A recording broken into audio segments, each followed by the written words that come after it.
The SEC is reportedly planning to propose rule changes that would make it harder for hedge funds, private equity firms, and pension funds to work with crypto firms. This is according to a report by Bloomberg.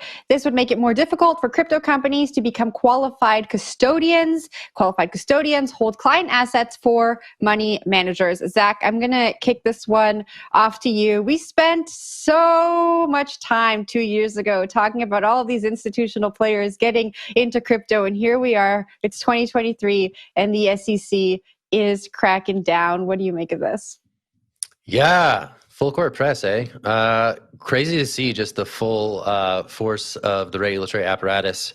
I think responding to the implosions that we saw most recently and most visibly with FTX, and sort of ticking the boxes and kind of assessing the landscape and taking action where they see fit. And it seems like it's this coordinated strike that is rapid just because the timing is happening. I would venture that this is sort of normal bureaucratic process unfolding after everything hit the fan in November.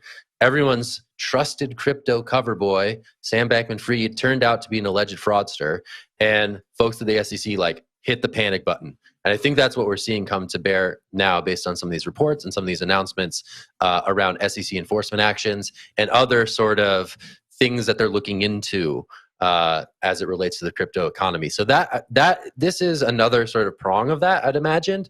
And it is pretty wild to see it all unfold as though it is like a coordinated crackdown. But who knows? Who knows? It is wild, though. I'll throw it to Wendy.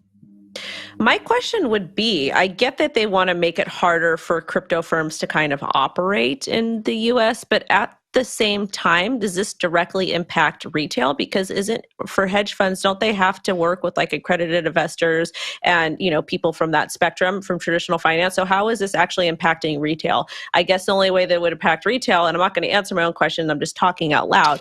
But I guess the only way that this would impact retail, if there's pension funds or different things that are being used to invest in these hedge funds and that could cause, some sort of liquidity issue or some type of maybe crypto chapter 11 bankruptcy like we've seen. But I just don't understand why they're making this priority when we still don't have transparent guidelines for operating in crypto in the United States of America. Wouldn't that be more important to actually protect retail? Mm-hmm. I want to snag it here and talk about two different viewpoints. Oh, sorry, Jen. I'm running with it. I'm sorry. I'll throw it over to you in a second. No, snag it. I want to throw up two opposing viewpoints real quick here and talk about them. One is the very crypto angle that sees all these different headlines being an attack on the industry. And the other viewpoint being more traditional, saying that crypto has been running a scam to the law and they need to slap on the wrist and maybe something a little bit harder. The first one, in Operation Choke Point 2.0, there's a blog post that came out from Nick Carter last week on Pirate Wires, which is a Substack run by a VC, and it talks about all these different headlines we've seen over the last 6 months with the SEC, the DOJ, New York regulators, they're choking down on crypto and they're pulling liquidity out of the system. And this headline would sort of fall into that, right? Where the SEC isn't allowing these pension funds to move money into crypto or work with crypto funds. And they're publicizing this, right? Right in the way that they're making it public, they're making it known that, we don't want you to work with it. On the other side of the table, we have this TradFi perspective that says, you guys have not been operating according to securities laws. You guys have been operating outside of it. I think this was put really well in a nice piece by Matt Levine yesterday in his article. He said that, quote, imagine that you are a financial regulator and considering the three general propositions. One, there is some crypto entity, some company that does something in the crypto industry. Two, regular people give it their dollars or crypto for some purpose. Three, it gives them back some sort of crypto receipt saying we owe you $1 or we owe you one crypto or whatever. At a very high level of generality, what do you think about that? What would you say? In 2013, you'd probably think, oh yes, this entity is doing fraud and plans to steal the money. And I think that's how TradFi sees this, right? Where we've been operating these crypto dollar schemes where it's just a lot of receipts and they're operating outside laws. And so I think that's where we see the SEC is going against people. We're seeing these alphabet soup agencies going against crypto. And we really do have two different perspectives here, the industry view and the TradFi view. And it's only going to get more messy because people are speaking past each other.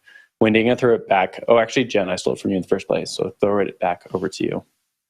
Yeah, I was just going to say, I like Zach's theory that the SEC probably hit the panic button when the industry imploded. Just a little, I guess, history to add to that. In 2020 is actually the first time when the SEC said that they were grappling with this problem, when they were trying to determine who can be a qualified custodian of crypto assets. They asked for public feedback, and then we didn't really hear much since then. And for this to move forward, the majority of the SEC would have to approve it. It would then go out for public comment again, and then the SEC would have to vote for this to be something that gets put into place. Wendy, I'll give it to you for last thoughts, though. I just want the SEC to do right by retail, and I actually wish that they could be abolished and we can have a brand new agency that is comprised of crypto experts and also government or public servants to kind of give us some sort of clear guidelines.